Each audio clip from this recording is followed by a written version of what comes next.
在大礼议之中，皇帝虽然获得了最终的胜利，但这也开了个很不好的头，即通过让臣子们斗争巩固地位。然而在施展玩弄群臣的把戏时，如果经常使用相同的套路，极有可能会被别有用心之人摸清，以便达成他人化权力为私用的目的。这第一个人便是张聪，他用6年的时间达成了旁人一辈子也难以触及的高度。很快第二个人也出现了，他就是夏言。我们不妨再看一下他的上位方式。明史记载，帝锐意李文氏以天地合祀非礼，欲分建二郊。根据明实录对照，事情在嘉靖9年2月，皇帝要将天地分开祭祀。夏言时任只是一个区区7品的吏科给事中，却敢不顾张聪等诸臣反对，支持嘉靖，并获得宠幸。到了嘉靖10年末，夏言已经升任礼部尚书。明史原文记载，去谏官未加，遂拜六卿，此前未有也。从一个谏官到六卿之一的尚书，前所未有，又是一个前所未有。但这种官员的骤升，或者是突然遭贬，在嘉靖年间是十分正常的，因为他们的皇帝也是前所未有。张聪在嘉靖10年至嘉靖13年，曾经先后3次被罢官，又3度入阁。这说明了一件事：皇帝在研究人、研究如何制衡、琢磨大臣的过程中，产生了多疑的性格特质。可能一件小事，他就要琢磨很久。这里我们用一次张聪的被罢作为例子。明史记载，8月，彗星见东景，帝疑心大臣善政，福晋因求罢。张聪仅仅是因为天象异动就出阁了，罢官了。可以看出皇帝的疑心是多么的重。这种多疑的性格也并非是一日形成，这和其继位原因也有直接关系。即位之初，他就要面对整体文官，湖北安禄来的藩王在朝廷是没有根基的，而且他每天都要面对无端的指责，这在当时只有15、16岁的嘉靖内心留下了阴影。他对于这些大臣是不信任的，所以他才会经常的变动人事，变动内阁成员，避免出现下一个可以和自己抗衡的宰相杨廷和，避免这种庞大的士大夫文官体系可以与自己的权力相争斗。可这种频繁的人事变动，这种制衡的做法，使那些想要好好工作的大臣没有办法做好本职工作，因为一句话说错了，可能官位就没了。因为皇帝有这种多疑的性格，嘉靖中后期才会有那么多的臣子内斗，他们通过讨好皇帝上位，并利用他的疑心打压异己，以至于夏言之后的第3个人严嵩才能形成如此庞大的势力。但如果说只是疑心重，这也还好说。到目前为止，嘉靖是一个很聪明、霸道但是多疑的皇帝。作为一个君主，这些无可厚非。但是重点是，这位皇帝还很乖戾。所谓乖戾，就是别扭、不合情理。你说东，我向西；你让我上朝，我偏要修道。行为高深莫测，玄而又玄，令人难以琢磨。这就要谈到嘉靖皇帝一生最被人熟知的标签——修道。当然，修道也与他的成长过程有关。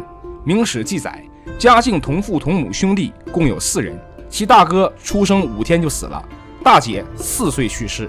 大哥大姐嘉靖皇帝根本就没有见过，他只见过他的2姐，而这个2姐也在嘉靖4年死了。他的直系亲属中就只剩下其母亲王妃蒋氏以及他最小的妹妹。出身这种短命家族的皇帝，很自然的就会想到延年益寿的问题。而且嘉靖的身体也并不好，这与他登基之后经常选秀女纵欲过度有直接的关系。但毕竟传宗接代也是一个王朝头等的大事，这些也可以算作是人之常情。可直到嘉靖12年之前，明世宗没有1个孩子，这就是很不正常的现象了。据可考证的史料记载，明世宗嘉靖是明代所有皇帝中嫔妃最多的皇帝。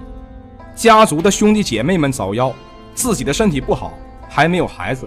在古代这种科技并不发达的时期，难免就会借助一些手段获得心灵上的寄托。嘉靖皇帝的选择是修道，在修道的过程中，他结识了一个叫做邵元节的道士。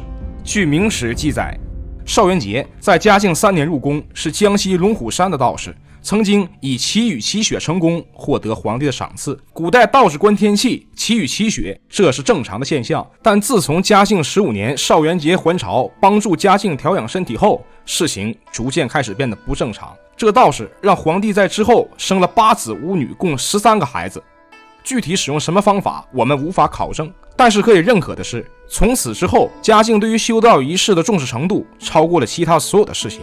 而且他不光是自己信，他要求所有的臣子与其同信，并且开始大兴土木，修建庞大的宗教场所。明史记载，世宗营建最繁，15年以前名为太寝，而经费以6、700万，其后增10数倍，斋宫密殿并时而兴，工厂20-30处，役将数万人，均称之岁费200-300万。其实宗庙万寿宫灭，地不知省，营缮一急，经费不复，乃令臣民献铸，献铸不已，复行开纳，劳民耗财，是武宗过之。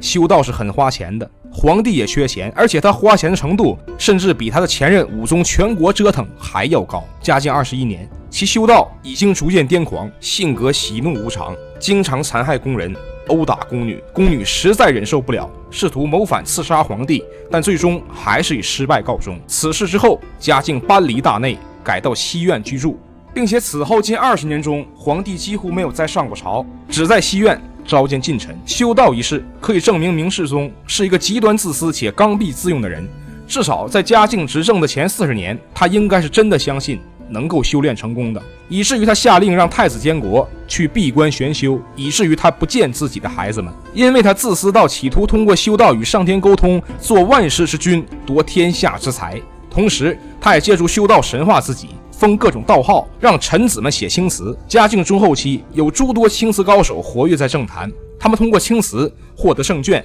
甚至嘉靖26年科举状元李春芳被封翰林院修撰后，专门撰写青词，足以见得嘉靖朝政务之凋敝，人心之离乱。皇帝将他自己这种懒政自私的行为方式，通过所谓的道进行掩盖。大明王朝中有一句非常经典的台词，我们不妨听一听。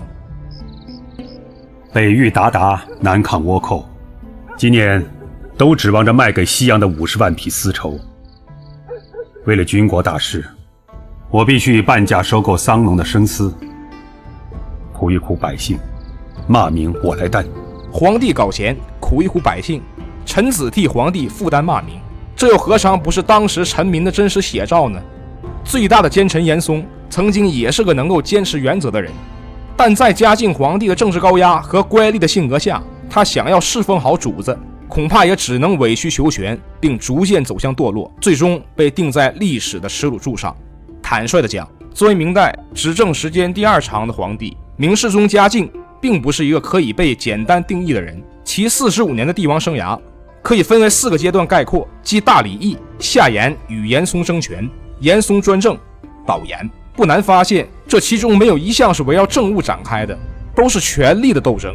这种政治局面的形成与嘉靖皇帝的性格有着直接的关系。他本是一个有着极高为君素养的人，他没有接受过帝王训练，却在相当大的程度上扭转了大明朝自太祖太宗之后军权逐渐衰败的趋势。然而从其执政中期开始，大权在握，其本身的乖戾、霸道、多疑等诸多的特质被暴露，朝政开始日益腐败。玩弄权术的皇帝或多或少地成为了嘉靖历朝中后期文官党争的政治工具。嘉靖时期本身是一个思想相对开放、江南商人相对富裕的时期，同时代的欧洲文明正在文艺复兴的高潮之中逐渐觉醒，开启了大航海时代。而早在永乐时期，郑和就曾先后7次带领船队外出考察，这比欧洲开辟航线几乎要早80多年。不得不感慨，嘉靖时期这样一个好的环境，明朝的君主和大臣们却并没有把工作的重心放在如何引导国家走向更高更好的社会形态上。当然，我们也不能以现在的思想去要求当时的古人有超脱时代的思维方式。历史已成定局，我们只能通过史书上的只言片语去思考当年的人和事。嘉靖皇帝又怎么会想到，不仅他自己没有修道成功，在100年之后，他的国，他们朱家的大明朝也会变成一片焦土呢？对于这样一位皇帝，各位观众又怎么看呢？欢迎大家在评论区留言，共同探讨。三花聚顶，本是幻，脚下腾云，亦非真。